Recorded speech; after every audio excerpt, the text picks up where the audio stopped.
नमस्ते दोस्तों। आज मैं आपको एक ऐसी प्राचीन कथा सुनाने जा रहा हूं, एक ऐसा युग जब धरती पर देवी देवताओं के चरण पड़ते थे और मानव अपने कर्मों से स्वर्ग या नरक का मार्ग चुनता था। यह कथा है माता सरस्वती की, धन धान्य और समृद्धि की देवी की, जो हमें सिखाती है कि घर की कुछ चीजें कभी दूसरों को नहीं देनी चाहिए। इस कथा में रोमांच है, भावनाएं हैं और एक ऐसा सबक है जो आपकी जिंदगी बदल सकता है। तो तैयार हो जाइए, क्योंकि अधूरी कथा सुनना खतरे से खाली नहीं। इसे पूरा सुने और माता सरस्वती आपकी झोली खुशियों से भर देंगी। चलिए शुरू करते हैं। प्राचीन काल की बात है, जब धरती पर विशाल वन, नदियां और पहाड़ ही जीवन का आधार थे। उसी समय मध्य भूमि में एक सुंदर नगरी बसी थी, जिसका नाम था सुर नगरी। इस नगरी में एक स्त्री रहती थी, जिसका नाम था विद्या। विद्या अपने पति चौचंद्र और सास ससुर के साथ एक साधारण मिट्टी के घर में रहती थी। वह एक पतिव्रता नारी थी, जो सत्य और धर्म के मार्ग पर चलती थी। उसका स्वभाव इतना कोमल और दयालु था कि लोग उसे देखकर कहते, यह तो साक्षात माता सरस्वती का रूप है। विद्या का पतिचंद्र एक व्यापारी था। वह जंगल से लकड़ी, शहद और औषधियां लाकर नगरी में बेचता था। विद्या अपने पति को देवता मानकर उसकी सेवा करती थी। हर सुबह सूरज उगने से पहले वह उठती, घर के आंगन को गोबर से लीपती, फिर फूलों से सुंदर आकृतियां बनाती। इसके बाद वह नदी से जल लाती, स्नान करती और तुलसी के पौधे को जल चढ़ाकर देवी देवताओं की पूजा करती। उसकी मधुर वाणी और सेवा भाव से हर कोई प्रसन्न रहता था।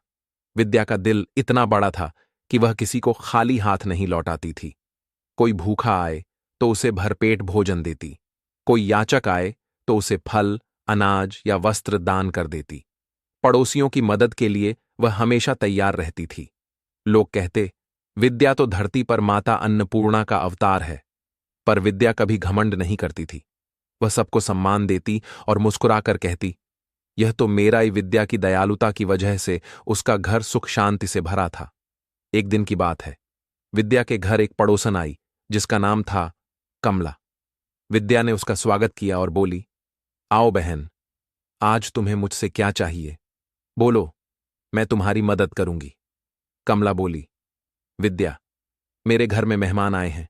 मुझे रोटी बनाने के लिए पत्थर का सिलबट्टा और मिट्टी का तवा चाहिए। क्या तुम मुझे ये दे सकती हो? काम होने पर लौटा दूंगी। विद्या मुस्कुराई और बोली, बस इतनी सी बात? रुको, मैं लाती हूं। वह रसोई में गई और सिलबट्टा तवा लाकर कमला को दे दिया। कमला खुश होकर बोली, तुम्हारा बहुत धन्यवाद बहन, मैं जल्द लौटा दूंगी। और वह चली गई। थोड़ी देर बाद एक दूसरी पड़ोसन सुमति विद्या के घर आई। उसने कहा, बहन, मेरे घर में बहुत गंदगी हो गई है। क्या मुझे तुम्हारी टहनियों की झाड़ू मिल सकती है? मैं साफ करके लौटा दूंगी। विद्या ने बिना सोचे कहा, अरे, इसमें क्या बड़ी बात है? लो, ले जाओ। और झाड़ू दे दी। सुमति भी खुश होकर चली गई।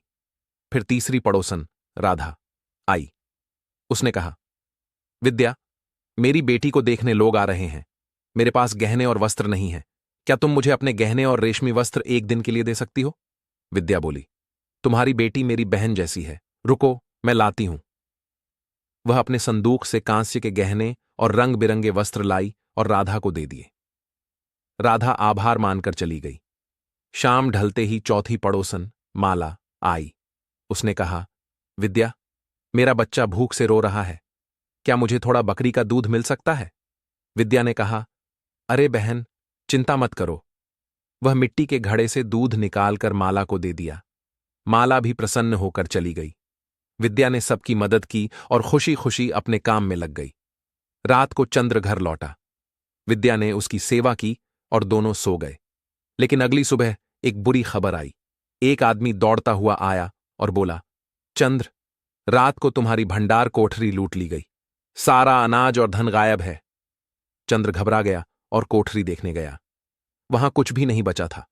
वह दुखी होकर लौटा और विद्या से बोला, यह सब कैसे हुआ? विद्या ने कहा, चिंता मत करो, हमारे पास अभी संदूक में धन है।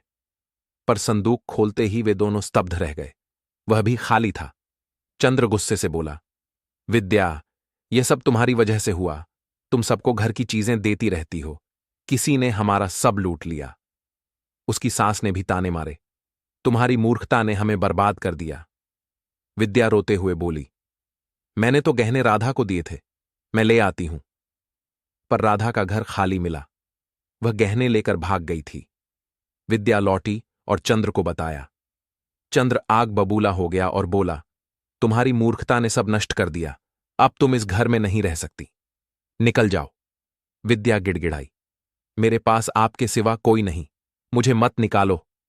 पर चंद्र ने उसे धक्के देकर घर से निकाल दिया। विद्या रोती हुई माता सरस्वती के मंदिर पहुंची। उसने प्रार्थना की, हे मां, मैंने क्या पाप किया जो यह दशा हुई? वह सोचने लगी, अगर मेरे पति मुझे नहीं अपनाएंगे तो जीने का क्या लाभ। वह नदी की ओर चल पड़ी और बोली, मां, मुझे क्षमा करो, मैं अपने प्राण दे रही हूं। जैसे ही वह नदी में कूदने लगी, माता सरस्वती प्रकट हुई। मां बोली, रुक जाओ विद्या, यह महापाप है। विद्या ने कहा, मां, मेरे पति ने मुझे त्याग दिया, मैं जीवित नहीं रह सकती। मां ने कहा, यह सब तुम्हारी भूल से हुआ, तुमने ऐसी चीजें दान की जो कभी नहीं देनी चाहिए थीं। सुनो, ये हैं वे 5 चीजें। 1. सिलबट्टा और तवा। ये रसोई की पवित्र वस्तुएं हैं, इन्हें दूसरों को देने से अपवित्रता आती है। 2. झाड़ू, इसमें मेरा वास है, इसे देना मेरे जाने का कारण बनता है। 3.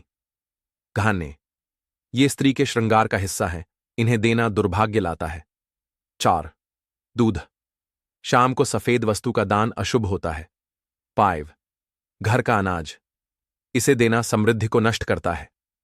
विद्या रो पड़ी, मां, मुझे माफ करो, मुझे प्रायश्चित का उपाय बताओ। मां बोली, तुमने दुख भोगकर प्रायश्चित कर लिया, घर लौट जाओ, मैं तुम्हारा वैभव लौटाऊंगी। इतना कहकर मां अंतर्ध्यान हो गई। विद्या घर की ओर चली। रास्ते में चंद्र मिला। वह बोला, विद्या, मुझे माफ करो, लुटेरों ने सब लौटा दिया, मां सरस्वती की कृपा से हमारा धन वापस आ गया। विद्या खुश होकर घर लौटी और फिर कभी उसने ये चीजें किसी को नहीं दी। तो दोस्तों, यह थी विद्या की कथा। आपको कैसी लगी? माता सरस्वती का आशीर्वाद पाने के लिए कमेंट में जय मां सरस्वती लिखें। इस कथा को अपने दोस्तों तक पहुंचाएं और सुख समृद्धि पाएं। धन्यवाद।